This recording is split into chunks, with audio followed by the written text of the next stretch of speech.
What's up, everybody? It is Jeremy Forcier, not Dave Savage, with the Tuesday Takeover, and I am pumped because I have someone that I have known for a very long time that I get the pleasure of interviewing, but the real pleasure has been watching him grow so much over the last, gosh, man, I don't even know, what is it, 14 year? I mean, G rate, like Yeah, something you like name, that. like a long time, man, that I have Yeah. known of you, watched you grow and do all the things. So I have none other than Mr. Joe Soto here joining us today. Joe, how are you doing? I'm outstanding, man. No complaints. Happy to be here with you. Super pumped, man. Like I said, we like you said, we go back a long time, so this will be fun. We'll have a little bit of fun today. Yeah, absolutely, man. So, today is October 21st, 2025, and, we're 21 days into the final quarter of the year, like Q4 2025. And, the topic around this conversation is like a mindset shift from like surviving to thriving to dominating. And you have had, quite the path, over the years. And I would love to start like right off the bat with like let everyone know like where you're from, and if you guys are logging on right now, we'd love to know where are you guys joining from, where are you located, etc. But where are you from originally, Brooklyn? And like tell us like a little bit about like where do you work and what do you do right now in the market? Like, are you a manager? Are you a loan officer? Are you both? Yep. Cool. So I was actually born in a small town called Moca, Puerto Rico. Grew up in Brooklyn. That's why all my New York love that I have. See the Yankee stuff back there. And been in Southern Cal now since 99, so a long time. I live in a small little city called Los Alamitos, which is close to like Anaheim, Long Beach area. I'm a branch manager, but producing. So I've got three LOs on my branch, so not a huge branch, but three LOs. Got my own personal production team, right here in Little Cypress, but it's like North Orange County. People say it's not really Orange County, but it is, people. It is. I It's not love it. That's Newport Beach, awesome. though. It's not Newport Beach. People think Orange County is like one place, right? They think Like, it's one place, like where the yeah. housewives are and the beaches, and that's it. Oh, So that's true. awesome. I love it. Well, listen, I would love. There's a place where I would start. I jotted down some questions and whatnot that I think would be really powerful because I know a lot about you, but getting to share yourself with other people, I think, is really important. And I don't know if you see this right now, but I definitely am seeing within my world, like the loan officers that I manage, et cetera, like a lot of them are really struggling with this mindset of like thriving, and there are Yeah. almost like living in the recent past. And when I say the recent past, like just the last couple of years, a lot of them have struggled. Like loans are harder. I think we can all agree on that. I think we can even agree within refinance opportunities. They're not like straightforward where it just makes sense just to do something. And a lot of people are having a really, really hard time like turning around their mindset to get back into momentum. And Hmm. you said something that I loved earlier when we were just chatting for a little bit, and you were like, "Man, we're not, you know, bringing in babies. We're not saving lives. We're doing loans. Like we're maybe taking ourselves a little bit too serious." But the first question I'd love to ask you is, like, was there a moment like in your career when you realized that you were operating, like you had the self-awareness that you were operating in survival mode, and what did that look like then? Oh man, yeah, there was, right? Like back when the market crashed, '07, '08. I was like renegade loan officer with no direction. I knew how to work hard, but I didn't know how to work smart. And those years like kicked my butt. I think that fear keeps me pushing, but that's your back against the wall. Bills are piling up. You're looking at your wife and kids saying, I didn't make any money. Like this month sucked, right? Like just going negative every month. And I think when you are in that situation, you just do whatever it takes, right? Work longer hours, make more calls, make more, do more activity to try to like right the ship, right? And unfortunately, like it's not just speedboat, right? It's like moving the Titanic. I'm switching. So I think that was the biggest back then. Like I got my sorry, I can't say that, butt kicked And back you can then. say ass, it's okay. Oh, okay. I got my ass kicked like big time, you know? Yeah. Yeah. Yeah. So your back against the wall was a defining moment, right? Like Yeah. but bills piling up, et cetera. And like so when we're transitioning like from there is like what was the mindset or belief that was holding you back like in that moment? Like when you had to like get it done, like what was something that was holding you back there from a mindset perspective? I mean, there was 1,000 things, man. It was, I'm not good enough. Why am I doing this job? Nobody wants to talk to me. My wife hates me. My kids think I'm stupid. Like, it was all of it, right? I think we're in 3 years of really rough market, and I'm sure there's lots of LOs out there who feel the same way. Like that was it was it. Like my highs were high, my lows were really, really low. Like I wasn't always bubbly Joe Soto. Um, so it was like I had all of it and I'd internalize it all and I felt like I couldn't do anything right. Um, until I started meeting other people who were doing it and like making real money. And I was like, hold on, like if that dude can do it and that dude can do it, like I can do it, right? Like I can outwork anybody. I am not the smartest. I got a picture here of with Derek Jeter. Like I'm not the smartest or best looking, but I am a hard worker and I'll put in the work if you show me the direction, Yeah, you know? I love that. Yeah, that's awesome, man. Well, what I find interesting, just to recap here, like what Joe just said, is that notice that he said everything was him. I'm not smart enough. Like I don't have, I'm not good enough. People don't want to talk to me. It was all about Joe, right? It was Hmm. all about not the other people on the other side. And I find that whenever we get into a darker place, me included, by the way, everyone, whenever I go into a dark spot, right, all of a sudden it's unbelievably selfish. And I don't think we realize that. We're Yeah. in a service business, right? And when we're in our low points, it's always everything is about me, right? I Hmm. can't do this. I made this mistake. No one wants to talk to me. Why would they want to work with me? What do I have to offer? And it's always about us. And what I love is that you're totally not that guy, by the way. You're actually like the complete opposite. Like you care so much about everyone and everything that you're doing. I mean, a lot of your reviews, I was looking up your reviews last night, is like stress free, no surprises were like common comments that were made like on your reviews, right? Like Yeah. from your clients. And so I just wanted to point out to everyone that if you are stuck right now, in like a mindset of like, I'm not doing well, you can change that, right? By your narrative and always make it about other people. Like, always make it about, it's not the pursuit of happiness, it's finding happiness in the pursuit. Like the Hmm. pursuit of serving others will really, really, really make a huge difference. And that can change everything, like literally in an instant. So, where Joe was, what I heard him say was that basically he was stuck because of what he was telling himself, right? Forget the Hmm. external circumstances of markets and all of that stuff, but he was really stuck because of what he was telling himself. Like, would you agree with that, Joe?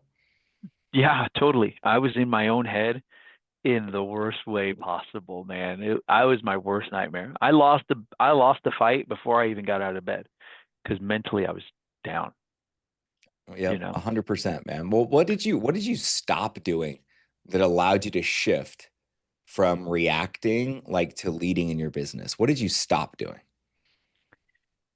What did I stop doing? That's a great question. I stopped I stopped trying to do it all. I got team members around me. I busted my butt to hire people to get help to comp to work on my weaknesses, right? Things I wasn't good at. I hired people to help me with that, and that's part of like, the magic is getting there to have those people to help you. Um, and then I just stopped, I don't know, taking myself too seriously, like being Love more of that. myself. Like I just be the best version of me. Like my goal for this year is to be the best version of Joe Soto. It's not a dollar amount. It's not helping X amount of families. It's like, dude, let me be the best version of me everywhere I go, whether I'm going to get a Starbucks or the car wash or whatever. Like that's it. So I started being more of that and less of like depressed, angry Joe Soto. I lo- Yeah, that sounds like someone that I would want to work with, right? Depressed, Yeah. angry Jeremy Forcier or Yeah. depressed, angry Joe Soto. That's I say I'm a native New Yorker, right? Like I used to be an angry New Yorker, Jeremy. Like if you knew me back then, you'd be like, this is the same guy. It was like angry New Yorker, short fuse, like all of it. Now I say I'm a reformed New Yorker. I'm like not as angry all the time. I don't snap as much. I'm still there, but I'm reformed. I'm reformed. Therapy, I guess, got me through it. I don't know. Dude, I love that, man. Yeah. Now, like a lot of loan officers, and like I said, I manage, a bunch of loan officers as well, coach a bunch of individuals, as well. And, what I see oftentimes in mortgage professionals, especially like right now, in markets like this, where there are bad habits that are disguised as productivity. So I'm going to say that one more time. Bad habits that are disguised as productivity. And like, I'm curious, have you ever thought about that? And what do you think are some bad habits that you see in loan officers right now that's disguised as productivity that they should probably kill if they want to grow? There's a laundry list of them, right? Like Let's go through it. it's that complex that you need to fix everything that nobody else can do it as good as you, right? So you don't do the prospecting, you don't make the calls, you don't see people because you're like, I have to pull this appraisal from the AMC that just got here, right? Because everybody needs to know the appraisal, like just stupid things like that.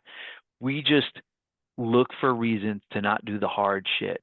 Like we look Yep. for excuses, whether it's checking the email or let me work on a file or let me shuffle these papers around my desk. Like, you know, it's hard. The calls are hard. The going to, meetings is hard. Seeing people is hard, but that's what makes us the most money. We just make excuses, man.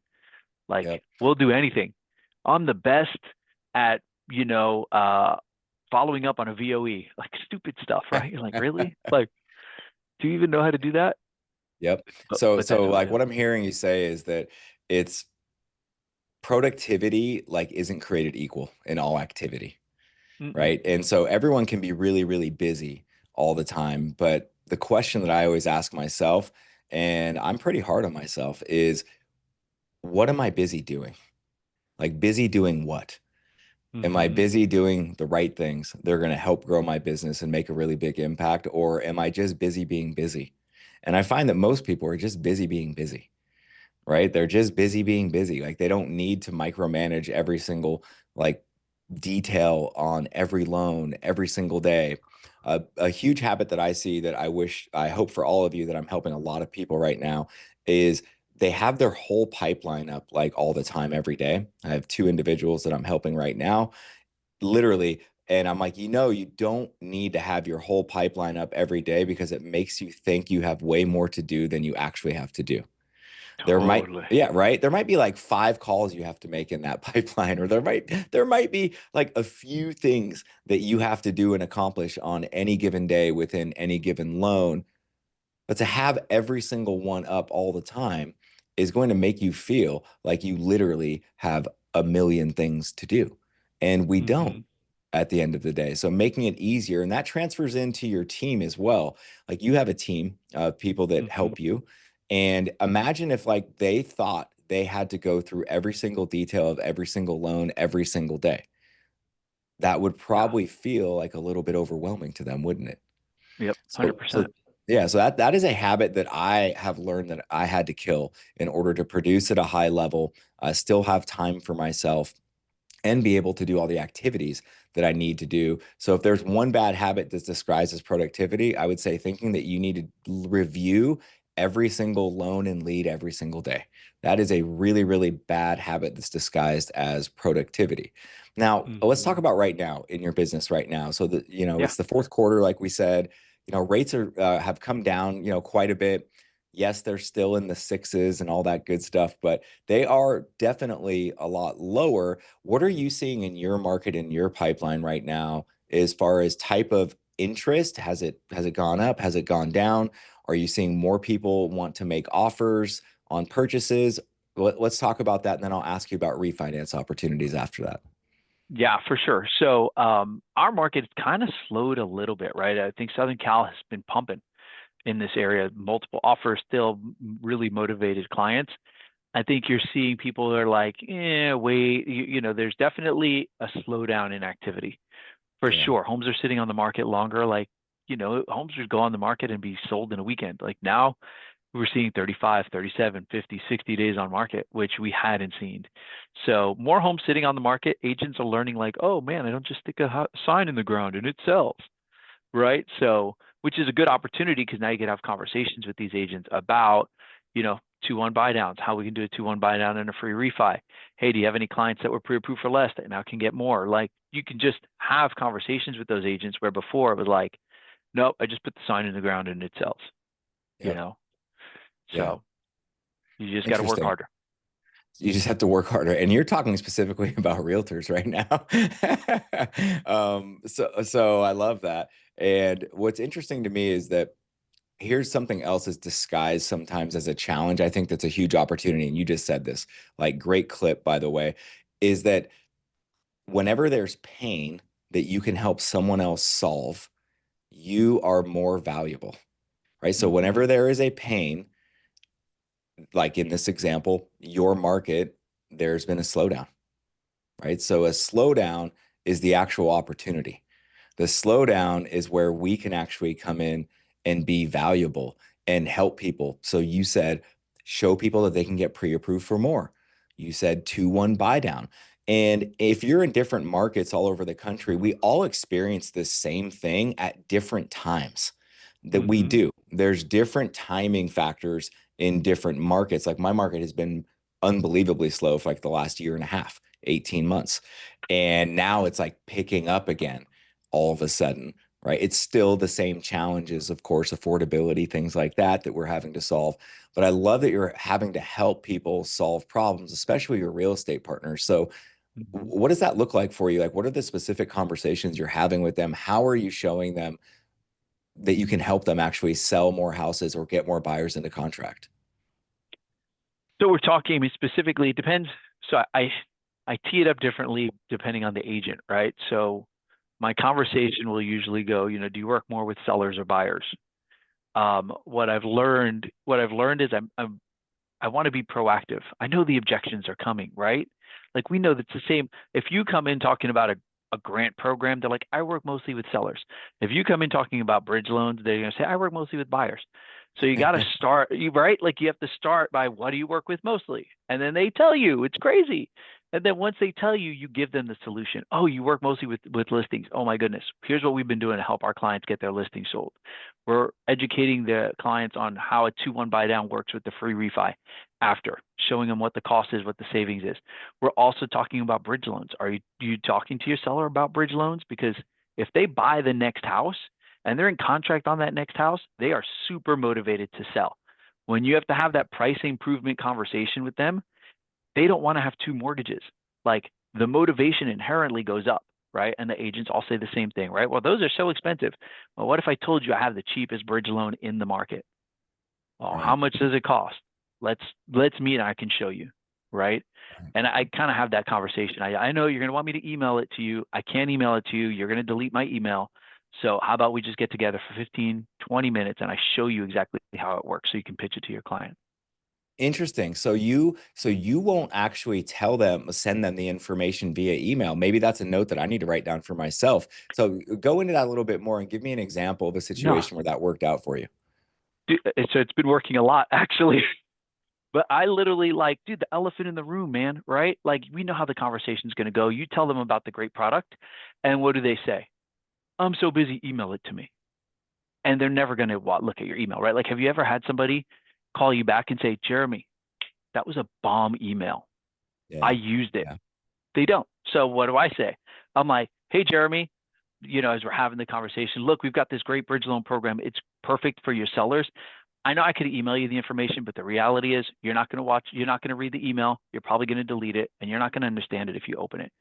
However, most agents would rather get on a quick 15, 30-minute Zoom meeting, or I can pop by your office to explain to you how the program works. I think that would be more beneficial for your seller. Wouldn't you agree? Damn. No, it doesn't. I don't agree, bro. I hate all those programs. Cool. Have a nice life. Let me make my way to the next one. Right. Yeah. But Wow. I've So taken away the objection up front. right? Like I've Yeah. almost painted them into a yes, like, Right. Right. you know, What I loved is that you're using really good language, and I want everyone to pay attention to this. Like he was using language of, wouldn't you agree? Right? Like tie downs. he's using tie downs. He's also using language that allows the agent on the other side to understand that this person is going to be more motivated to sell their house, and the goal is to sell their house. So he's painting a picture like Phil Jones, right? Always says, hey, imagine when they buy this house and they don't want to carry two loans, and now they're really motivated to actually sell the other house, and they're open to more of your feedback. Would you be open-minded for me pitching this to your client to see if it would be a good fit? Like that is a really, really amazing script that you're using with people. And the language that he's using is really important. So I think our words mean a lot more than we give weight to a lot of the times. And you're Totally. using really, really good language. So awesome. So, okay. So that's a huge, I wrote that down for myself was okay. By the way, I'm just emailing people when they ask me for stuff. I'm So like, was I, dude. So was I. And like after thousands of calls, Jeremy, I finally was like, why don't I just hit them with the objection first? Right? Like right, I know the objection's coming. I'm so busy this week. Perfect. So am I. But I think it'd be really valuable if we met before your next open house on that property that's been on the market for 78 days. How about next right. Thursday? Right? Like That's so great. it's Yeah. all the same objections, bro. You just you know, I feel like you have to own the conversation, you know? Yeah. So when did you get clarity around this? Like that you have to own the conversation. Like what happened that changed your mindset from I'm just going to do a lot of activity. So to go back to what I said earlier, a lot of what I think bad habits disguised as productivity is, you and I were trained for a really long time to just call no matter what, call, which is really important, by the way. You have to connect and talk to people. What Mm-hmm. I find is that most people that are just calling, they have no direction in their calls. So they're just calling to check a box, right? That I made the call. I have an individual who works, with me that is like, I called 142 people this week and I only got two leads, right? So that's obviously a conversation issue, right? On how the Mm-hmm. conversation is going. But what changed in you to give you like so much clarity, and what are you clear on right now? I'd love to answer that question. What are you clear on right now that you need to be focused on that is making a big difference in your business? So I'm really super clear that I need to double, triple, quadruple down on my realtor business, right? Like everybody else is going to start chasing refis, and I'm Mm, like I'm more in agents' faces right now than I've been in a long time. Call, text, email, voicemail, slide broadcast, like the whole thing, right? Like every aspect. I'm very clear on that, and then I want to have an opportunity to sell the team, like meet with them or jump on a Zoom with them, talk to them, pop by their office to where I can just get some time with them, right? Like see them face to face. That's my big push, and that's what I've been going for as much as I can, like just to try to get in front of them. I'll pop by your office, like anything, old school stuff, but it's a relationship business and agents forget about you. I'm the most guilty of anybody. I've got thousands of agents in my database, thousands who were never followed up with by Joe. Like now I'm going back and calling all of those fools and like, hi, hmm I'm Joe, Right, because they're there. It's just so, yeah, that's what we're clear on. We're clear on the agent activity. I'm not getting distracted by the refis. Sure, we take them when they come, but I know there's a lot of people out there that their lender's going to be too busy for them, and right, that's where we come to daddy. Soda will take right. care of you. I'll pet them down. I'll rub them. I'll make them feel good, you know, and poof, there Yeah. you go.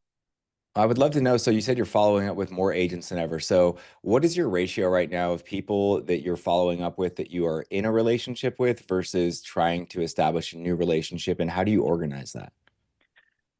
So I've got my clients grouped. I've got my realtor groups A through E is how I have them grouped, right? A's are my tops, B's, C's, D's. E's are like they've come to a lunch and learn, right? Like they're in a list. And so I'm strategically calling the different lists at different times A's you call more, B's you call more, C's and D's, every other month or something like that, trying to sprinkle them through. So, we just organize. My goal is to get more E's up to D's, right? Like get Mhm. those super cold people I haven't talked to. That's why I kind of changed the script up because if I'm being honest, I made all the easy calls like all the time, right? Like we all done it. Like I'm gonna call these 20 people because it's the easiest, and then you make them and you feel great. Like I'm doing hard calls right now, harder calls, right? People who are like, "Who are you, Joe? Who?" Mhm. I'm like, Mhm. I'm Joe Soto. And so I think again, it's making me get sharper with my conversations, like you said, right? Like I'm like, oh, I gotta get better at this. So it's been good. It's been good. I love the chase though. I'm weird, Yeah. you Well, know. one thing I know about you is that like your biggest fear in the past, and it's something that, and I have a belief that your biggest core fear, like legit core fear, is always your biggest fear. Like you don't actually ever fully get rid of it, but you just get better and better and better at how to handle it. And your biggest fear, because I've coached you before, right, in the past, and we've known each other for a long time, was like how rejection, how you like how you took rejection, fear of rejection was a really, really, really big thing of yours. And now it's funny, I'm interviewing you and I'm hearing you say, I'm focused on people that don't really remember me. You're focused on like the highest percentage of rejection possible, basically. And I would love to know like what happened there in that mindset shift. Um, I'm crazy. Um, I still fear rejection and I still get beat up every day, right? Like Yeah. I tell the people in my branch, in my office, I'm like, I am the most beat up and rejected person you know. I'm like, oh, Joe, you're doing so good. I'm like, because I get my butt kicked every day. It's okay. Um, you know what changes? I don't take it personal. I don't take it as personal. It's just a number. I just got to get through 90 no's to get some yeses. Like it is what it is. It's kind of a game. So I've Yeah. gotten less emotional. I was way too emotional back in the day. Like Mm, way too emotional. You make one or two calls, they hang up on you or they tell you they have a lender and then you just say, "All right, I'm giving up on my life." Right? right. Like I'm not as emotional. I don't take it as personal, you Right. know? Just Hmm. just the jobs. You're going to pay me a good amount of money to make calls and bring in leads. Like I'm just a lead getter, you Right. know? Interesting. So Yeah. but what changed your mindset around that? Just knowing that it's a numbers game? Is that what it is? Like what made you feel comfortable enough with rejection? I think this is really going to help a lot of people that are on this call or listening to this call. Is what was the shift though? What made you, was it somewhere you went, something you learned? Was it just literally that you were like, hey, you know what? This is a straight numbers game and I'm just going to focus on the numbers. Like what actually happened? For me, it's just a numbers game, right? Like I have these little army men back here. Little Explain army the men. army men. Spin my little army man, right? Yeah. Yeah. Army man is rejection. Like one of these, we go to battle. My little army man, one of them unfortunately dies every time I get a no. I get 9 no's, I get a yes. So a bunch of these got to go.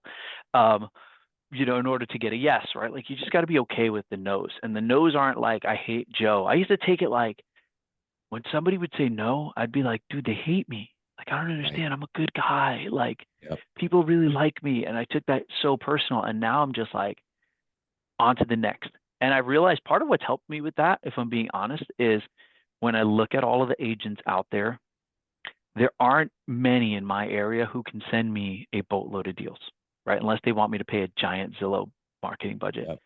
And so like when they say no, I'm like, all right, I lost one deal. Like how much was that person really worth? I don't take it personal like my business is going to collapse because this one person said, "Oh, I've worked with my husband's a lender and I will never Right. send you business." I'm like, "Well, does your husband lend in all 50 states?" I'm like, "Huh? Right. What do you mean?" Yep. So, yeah, man, I think that's just it. It's just the last couple of years have been hard. You just got to make more contacts and not care. Like, my wife and kids, I owe it to them to not care. I owe it to them to make the calls. I owe it to them to show up big, play hard, win the day every single day. And my team Yep. does too, right? I don't want to let them down either. So what's interesting here, a couple takeaways for everyone. Okay. This is really important, right? Number one is that he actually uses a physical, the army men, something he can see, touch as a visual. Okay. That also makes it not about him, it makes it a game. And I find that a lot of top performers use gamifying everything. Like what, because it is a brainwashing technique for yourself to move forward and do the things that you don't want to do sometimes by making it just a fun game that has nothing to do with your actual activity or the actual result. It's really just checking something down, knocking someone down. Oh, I lost another soldier, right? And then seeing like how many soldiers are left after the fact. But you will always win more if you don't take things personal. And that's a really great example of how not to take things personal. I think shout out Josh Sigmund taught me that a really, really long time ago with the Army men. Like Josh, I think Josh is the one who literally, I don't know if he made it up, but he taught me Really? that for I sure. read it in a book. I think it was Go for No. Is I it think go it was for go. no? Okay. I think it was Go for No, if I'm not mistaken. And I was like, oh, it's a good idea. So they'll get tossed Yeah. around sometimes. Like the absolute incredible. So that was number one is that if you can gamify something and just make it a game for yourself, you are going to feel less personal, a rejection. It's going to be less hard, just so you know, because you're trying to win a game now. You're not trying to win over a person. You're actually not Mm-hmm. trying to get something. You're just trying to see what pieces are left on the board. And gamifying stuff is so, so, so, so important. The second thing is that he's also made it not about him. Remember when Joe, you were at your worst, you shared this at the beginning of our conversation. Everything was about you. Why would someone want to talk to me? I can't help someone, et cetera, et cetera. And you're literally proving what I shared earlier is that you actually made it about service to others. You said, my family deserves like the life that they have. My team, I don't want to lose my team. I don't want to let them down. You're making it about other people. So the more Mm-hmm. that we can all do that, the more success that we're going to have moving forward, especially in doing things that we don't want to do because you have Totally. to choose your hard. You said that earlier in a different way. You didn't say choose your hard. You just said it's hard. Like it's hard making the calls that you don't want to make. It's hard being ready for the appointments and accepting rejection. It's hard doing all of the work that it takes. The reality is that everything's hard. You just have to choose which hard you want and which Mm-hmm. hard is going to give you the biggest payoff. So I love, love, love that you were doing that. Now let's talk about right now in the business. Like, so what does your pipeline look like right now? How is business for you in general? And I want to go into some things that are working for you really well. Yeah. So pipeline right now, I think the last couple of months we've been around 12 million a month, something like that, 10, 12 million. In We're up. fundings, incredible, Yeah, dude, we've been crushing. We've been amazing. crushing it. We should. I started off the year really terribly, by the way. I like Yeah. got my butt kicked. There was a Citizens Bank program. They were offering a grant program. I probably lost 10 deals to them in like 2 months span. Um, Literally, it was like, and it was free money. So I got my butt kicked. I mean, we should be right at 100 million this year, which is really, above last year, which is good for us, right? Pipeline's good. We mixed in a couple of refis, but it's I'd say 90% purchase, you know. Wow. Um, yeah, and it's it's crazy when you look at it. It's I think we come from a background. It was like work with 10 agents who send you 10 deals a year, right? Like it's all onesie twosies, boys and girls.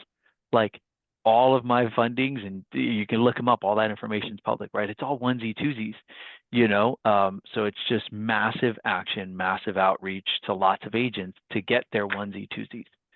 You know, very few dupes. Interesting. Yeah, they Interesting. say it's So Orange County. I don't know. and a lot of that is market specific. And I also am in a market like that, right? There's just wherever you're going to be in a high dollar market, you guys, this goes for everyone. There's always going to Mm-hmm. be less transactions per agent, like per actual realtor. It just is the way it is. Like it's the Yeah. way it goes. So you do have to work with a lot more people. Now, I think in general, in every market right now, you have to work with a lot more people because the pie is just literally disseminated out over lots and lots of people that are doing less and less transactions. So I love Mm-hmm. that 90% purchase though right now. That's unbelievable right now, and mostly onesies, twosies. So if I am a realtor that is on your E list versus your A list, I would love for you to share a script or an example of you reaching out to an A list person versus an E list person. So the A-list conversation is easy, right? Because we're already friends, right? Hey, Jeremy, how's it going? I'm usually doing some sort of lead follow-up. right, is Yeah. my A-list people. Like those are the easiest conversation, right? I'm calling to follow up and talk to you about Mr. or Mrs. Jones, and then ask them about life, right? Like I only have a small group of A's and B's, maybe, yeah, maybe like 25 total. Those conversations are super easy. It's the ones that are not as warm, the ease, right? Where you call them and they're like, "Hey, I don't know you. Hey, thanks, I'm busy. Hey, sorry, I'm picking up my kids," right? Like it's a lot of that. Or you get 80% voicemail. If we're being honest, it's 80% voicemail. So if I get the voicemail, I send a text. "Hey, Joe, I called about this." I have a really cool home purchase analysis that we put together. That's always a good text that I send out because it's super valuable. Here's a cheat sheet I put together for my agents. I was just calling to tell you about it. And then I text them over the cheat sheet. But if I get a cold one on the phone, like to script through it, um, man, I try to have normal conversation, right? "Hey, Jeremy, it's Joe Soto." Go, Jeremy. You could Hey, answer it. what's up, Joe? "Hey, no, you don't know me, bro. You're like Joe who?" But that's how I would answer. Sorry. I know. Oh, Hey, what's up, Joe? I don't know you. I don't know you. Hey, man. Well, it's Joe Soto over at the Soto team. How's your day going? It's fine. Awesome, awesome. Well, hey, I just wanted to reach out to you and touch base because we've been doing some really cool things to help a lot of our agents in the market because we know the market's been changing. How's the market been for you? That's my first It's question. been okay. Yeah, so definitely slower. Okay, cool. Awesome, man. I mean, I know it's been wild. It's been people are more scared, they're more nervous, they're scared to make decisions. It's pretty wild in there. Are you working with mostly sellers or buyers? Mostly sellers right now. Mostly sellers. And how's that going? How's the days on market by you? It's definitely up. It's definitely up. What kind of things are you doing, to get these homes sold? Like what are you partnering with somebody? Like how are you pushing these? Yeah, no, it's just price right now, I think, really. Price.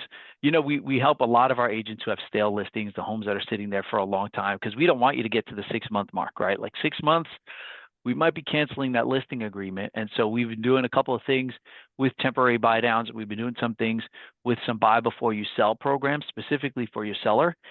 I'd love to kind of give you some information on that. I know I could email it over to you, but the reality is, Jeremy, you're not going to look at my email or it's going to be super complicated. Are you available to jump into a quick meeting? I can show you for 20, 30 minutes how those work, and maybe you can talk to your seller about it. Either I can swing by your office, we can jump on a Zoom. What's easier for you? Okay, great. Yeah, why don't we just do a Zoom? So Perfect. Oh, so I see how that would work. I also see how I could counter and just say, let me get back to you." So what do you do when perfect. someone just So says, "You then know it what? Hey, let me get back to you, Joe." awesome. So can I give you a call next Tuesday, Wednesday, Thursday? Like what day is better? Yeah, Tuesday's great. Perfect. I'm going to put you on my calendar to call you Tuesday. Is that okay? That's great. Cool. In the meantime, I put together a really cool realtor cheat sheet. Is it okay if I text it over to you? That Yeah, way you please have do. it. It's kind of cool. You can use it for sellers, buyers, anybody really. Yeah, sounds good, man. I would love that. Cool. All right, awesome. I'll send that over to you. Take a look. And if you want me to send it to you via email, I can, but I'll follow up with you next week, man. I know you're busy. Good stuff. All right, take care. Cool. Then I All right, send that text with my cheat sheet, which is awesome. cool. Everybody loves it. I give them something of value for free. I text it. So now I've opened up a text conversation. I didn't Right. send them today on email because they're not going to read it anyway. And then I have a follow up. "Hey, it's Joe Soto. Following up on our conversation from last week. I sent you that realtor cheat sheet. Did you take a look at it?" "No, I didn't, bro. I'm still so busy. Can you call me in a month?" "Perfect. I'd love to." Like, that's what it is, right? Like anybody who's watching this, like please don't be fooled and think the conversations are easy. It's a lot of "I'm busy. I'm at a showing. I'm at the vet with my dog." Like they make up any excuse, right? Like it's Yeah. just all right, cool. Yeah. My You favorite know, is when they tell me I'm with someone right now and I go, "Why'd you pick up the phone?" That's always my answer, by the way. If you guys ever want to use that and steal it, it's the best. Like if you call someone and they're like, "Hey, I'm so sorry. You know what? I'm actually with a client right now." And I literally will always say, "Well, then why'd you pick up the phone? Go be with your client. Like you shouldn't have picked up the phone. I will call you back." Like I just throw it right back at them. Okay. Like yeah. if someone says they're doing something insane, like just go ahead and point it out. So here's what I like about what you did though. Okay. Number one is that you knew the purpose of your call and you asked for the appointment even though you didn't get it the second time, and you have a system. Everyone write this down. You need to have a follow-up system that requires you to do something, even if they do nothing, that Mm-hmm. requires you to do something, even if they do nothing. That builds subconscious trust.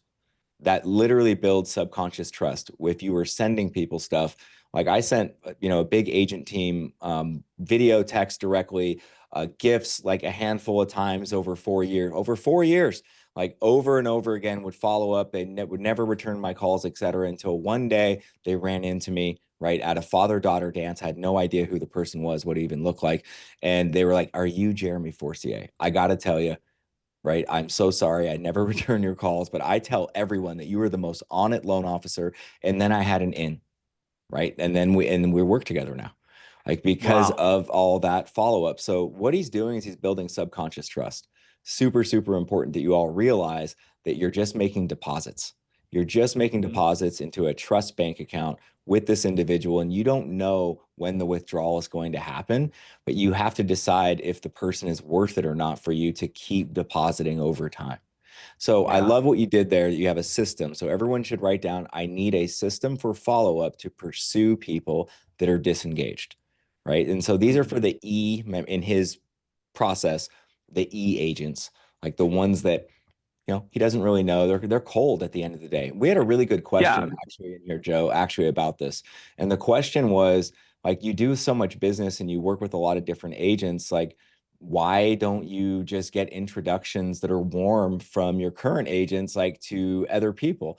And I would love your response on this because you probably do this as well.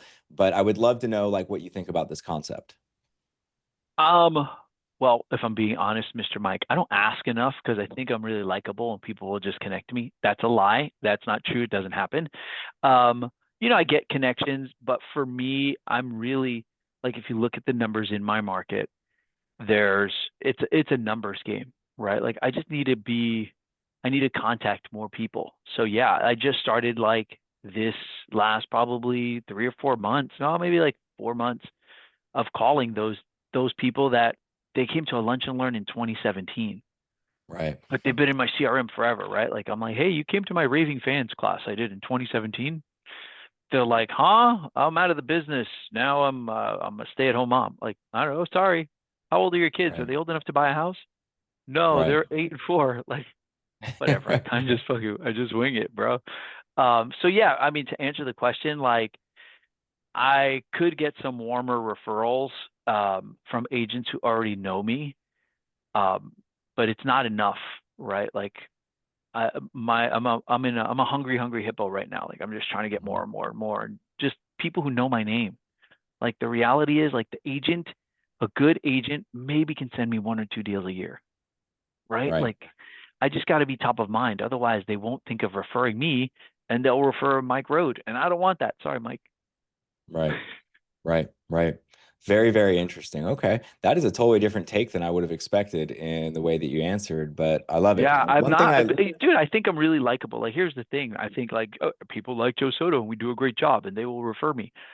Bullshit. That's not true. Like, yeah, you have to ask for the business. I'm not good enough at asking from the people who already know me. I need to be better at it. Maybe that's one of my 2026 goals.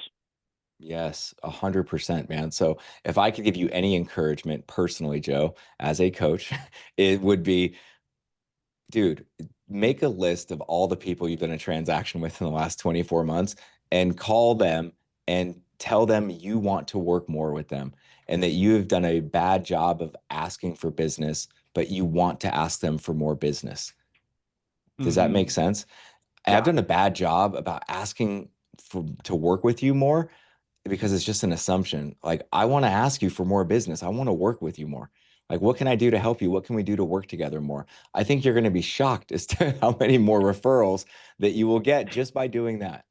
Yeah, I think yes, you're right if I ask by not asking, but I believe that agents are weak. I believe if a client comes to them with a real lender, they don't want to stir the pot, they don't want to mess Yeah. anything. They're like, "Cool. You're working with First National Bank of Russia. Sounds Yeah. great. I can't wait to close with them." Right? Like Yeah. they're not strong enough. The ones who are super strong, they refer me at a high level. Hey, I understand you're approved with First Bank of Yeah. Russia, but your best chance to get a house is with my boy Joe. Talk to Joe and his team. They will help you get into a home because nobody knows First National Bank of Russia. Right. Yeah. But they're so most of them are too weak to do that. I try to Yeah. teach them. Yeah. But you can keep teaching them. I don't You think just that got to that's keep teaching them. wrong. Yeah, you just got to keep teaching them. I think that they need reminders just as much as you need reminders, right? So I'll give you Mm-hmm. guys a great example. So last week, I got a call from one of my agents, right?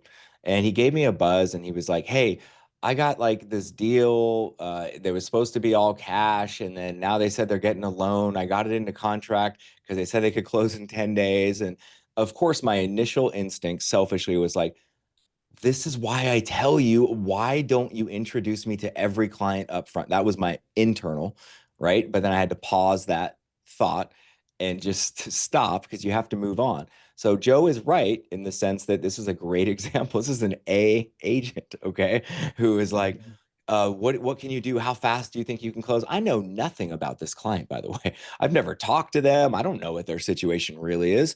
So I say I have to coach them, and we all have to coach people on what to do. And I had to coach them on how to introduce me. Listen, introduce me to the Mm-hmm. client, like send them this text intro and tell them that we just got to hop on the phone and that I have great options for them and I can make this happen and I want to focus on saving them money. Right. So he did that, got the introduction. Like we went through all the things. It turns out it's a son, it's a dad. The dad is helping the son. The dad is the one that is like, I don't know what my son was talking about. Like they're not on the same page. So I got to vet that very, very quickly, right? And Mm-hmm. pre-approve someone and get them into a better position. Now, this transaction didn't work out because there was no way they could perform in 3 days. I can't do that. I'm not Houdini, right? But I got to actually pre-approve them and get them set up for a real purchase now moving forward. And we Mm-hmm. need to remember that all of our realtor partners, our clients, they have to be reminded all the time on how to introduce us to people over and over and over and over again. No matter if it's the first time we've worked with them or if it's the 150th time we've worked with them, they have to Yeah. be reminded all the time, right? So a really simple script for all of you, if you guys want a clip, a takeaway script here, is if someone's already working with another lender and we ask the realtor, hey, who are you working with right now that I should talk to that's looking at homes? And they say, oh, I have this person, but they're already like fully down the road and pre-approved with someone. This is the script. I say, that's great. Introduce them to me anyway. Like it's a no pressure conversation to make sure they're set up 100% correct. And I will go through what even they're being offered and make sure they have the right strategy, even if they don't use me. The worst thing that's going to happen is they're going to get a great education and they're going to feel awesome about working with you. That's the script. And that really, really works when people say they're already working with X. Cool. Mm-hmm. Well, I'm happy to even help them work with X person. And all you need to do is get that introduction and figure out how to coach them to get you into the fold so that you can make an impact. So I have a lot of people asking about scripts, by the way. Hey, if you guys all go, I'll put a link in here. It's called riseco.com. That is like my coaching consulting company.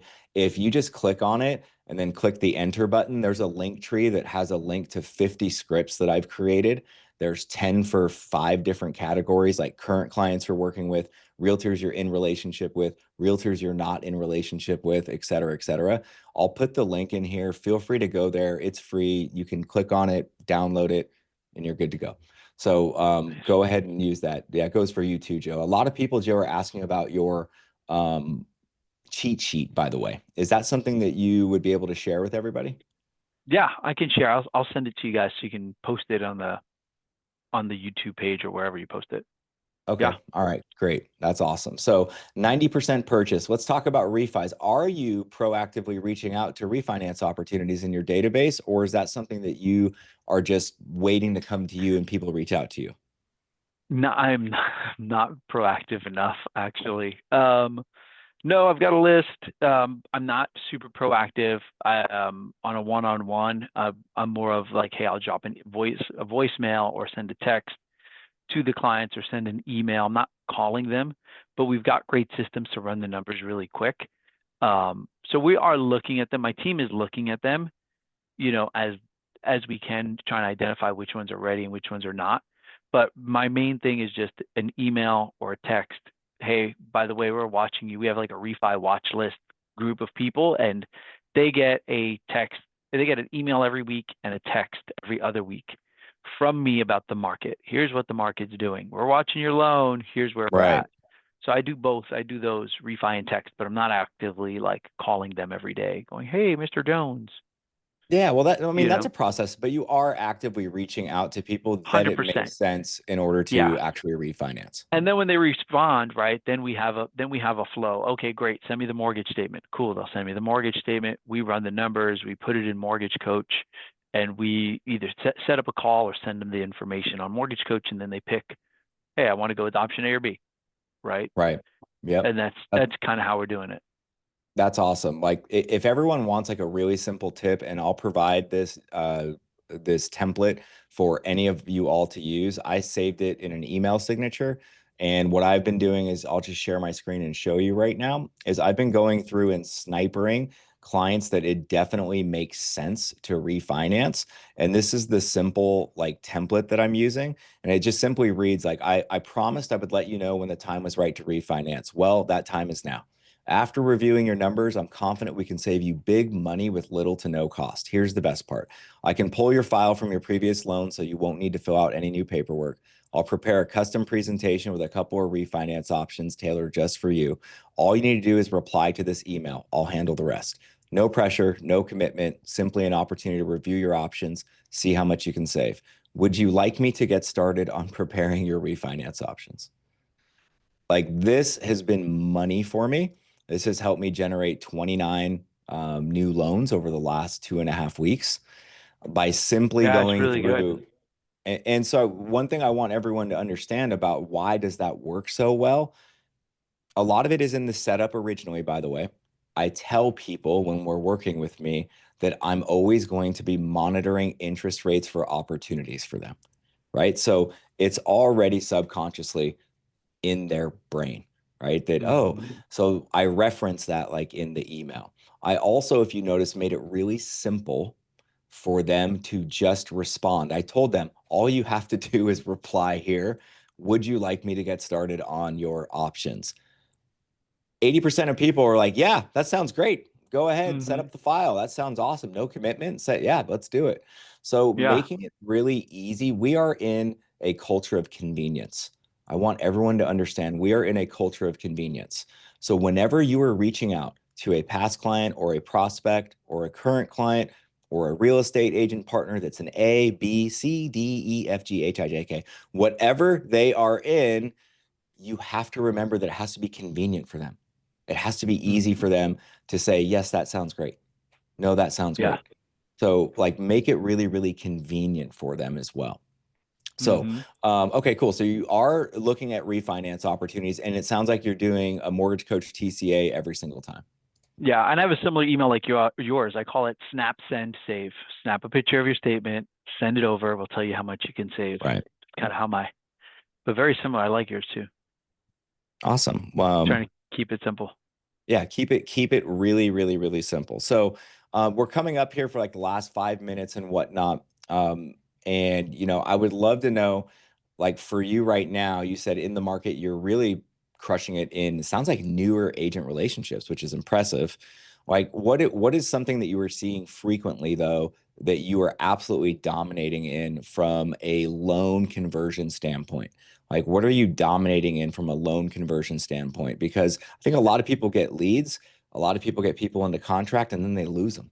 Like, so how are you Hmm. keeping people converted and what's working for you in that regard? I think our follow up is amazing. So my LPs do a great job in follow up and nurture leads. Like we've got people closing that we got the lead a year and a half ago, 2 years. Like there's a lot of that.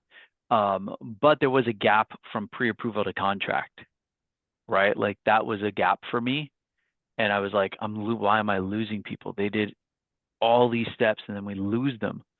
So we implemented a 90-day follow-up campaign once we do a pre-approval. So once we do a pre-approval, we check a box, and now they're on a 90-day campaign where it's call, text, email, voicemail, call, text, email, voicemail. But we're hitting them every week with something. And then we're also texting them like a market update every week, right? Like, hey, here's what rates did this week. Here's what the market did this week. Let us know if you need a new pre-approval. And that's really helped because I felt like we lose people from pre-approval to contract, Yeah, I agree. I So mean, that's definitely my biggest attrition. There's zero yeah, doubt is from pre-approval to time kills most deals is what I say. Like the amount of time that goes by, right, is probably the biggest threat, I think. Do you agree with that? yeah, totally, totally. Because they're warm and fuzzy and they're excited, but then they lose it once they don't see anything that they like right away. Right. And the BRBC helps a little bit more, but it doesn't help if they're approved with somebody else, right? I assume they got another approval. We have to Right. stay in front of them so that way it's a choice, right? They realize that we're working for them. Same thing. We another thing we started doing is every time a client submits an offer, right? Like we've always been really good at reaching out to the listing agent, right? Lender, oh, Yep. I reach out to the listing agent. Well, now we call the buyer and let them know we reached out to the listing agent. Right. Hey, Jeremy, by the way, we called the listing agent. We had a really good conversation with them. Man, I'm hoping we get this one. All right, Yep. cool. Like they feel like we're invested in them making an offer. They see that we're following up, we're doing our part, right? They're less likely to be like, oh, Joe, you called 17 listing agents for me. Now I'm going to leave you once I'm in contract, Yeah. right? Yep. So I'm letting them know that I'm doing that work, that we're doing that work. Um, Again, just building that trust earned in drops. Yeah. That's That's been awesome, man. another little change we've made. So what I heard from a process standpoint was you are texting them a market update every week. Is that right? Yeah, pretty much. Yeah. I'm sending, here's what rates did this week. I mean, that's all they care about, right? Like, and let us know if you want an updated pre-approval. And that way there's no surprises, right? Like if they get into, they see a house 2, 3 weeks later, like they know they've gotten updates from me that has said rates have gone up the last 3 weeks. So Right. I'm not like coming out of left field when I'm like, ooh, we pre-approved you at 675 and now you're at 7 because you've seen that, That's because is that's when you that's lose them. yes, that's really important, you guys. So what he just described, which ironically is what a lot of his reviews say about the clients, is the no surprise loan. Like there's Hmm. no surprises because he's telling the story as it unfolds rather than when someone wants to talk about doing something. So he's consistently telling the story all the time so that people are never caught off guard. So you have a really educated lead and a really educated Hmm. pre-approval, and you are the educator. Is that fair? Yeah, That's totally. incredible. That's awesome, man. Well, listen, it's been an incredible time with you. I'd love to ask you one final question, and it's for everyone on here, everyone that watches this. Like, what is your message to every loan officer that's listening who knows that they're capable of more, but they're stuck right now? Yeah, capable of more, but you're stuck. A couple of things. One, you do have to work on your mindset. What you read, what you are taking in every day, podcast, books, like super, super, super important. Um, Number two is it's just temporary, right? Like I always see the guy wears a hat. It's just pain. It's just temporary. You can't. I always tell my coaching students, you can't go over. You can't have a day where you make zero outbound calls. You can't go Yep. 0 for 25, right? In sports reference. Like you can't go over. So every day you have to do some sort of prospecting activity because you owe it to your family, yourself, your kids, your spouse to not go over. Like over is unacceptable. You can have a bad day, file blows up, da da da da, da, but you have to make calls, see people. Otherwise, you're over. And that sucks, man. Nobody gets into the Hall of Fame going over, right? Like you gotta make the attempts every day. So I think that's the biggest thing is keep your mind right and just don't get too far off. Like you're gonna lose moments. Don't lose the day. Don't go over. Over Right. sucks. Awesome. That is Ofer sucks. That is true. Over That's a fact. sucks. That's a, Yeah. that's a great close, you guys, is that and what that reminds me of is something I truly, truly believe in is that it's just taking one small micro action every day. It doesn't Hmm. have to be that you make 100 calls in a day or 40 calls in a day. You just have to make the call and the next call and the next call. and the next interaction, the text Yeah. message. So don't think about all the things that you're not doing. I want you guys all to think about today. I'm going to leave you with this. What is just like one thing I can do every day that will move me towards where I want to go? And if you do that and stack those days over time, over a week, over a month, over a year, you're going to be unbelievably impressed with what your results look like at the end of that time frame. So, Joe, thank you so much for spending time with me, man. It's so fun to see. I've known you for a long time. I've coached you before, to see like where you have come from, what you have grown to, and what you are growing into. And I love that for Thanks, you. And man. thank you for sharing your wisdom with us today. I appreciate it. Thank you, man. All right, man. Have a great day. All right. You too.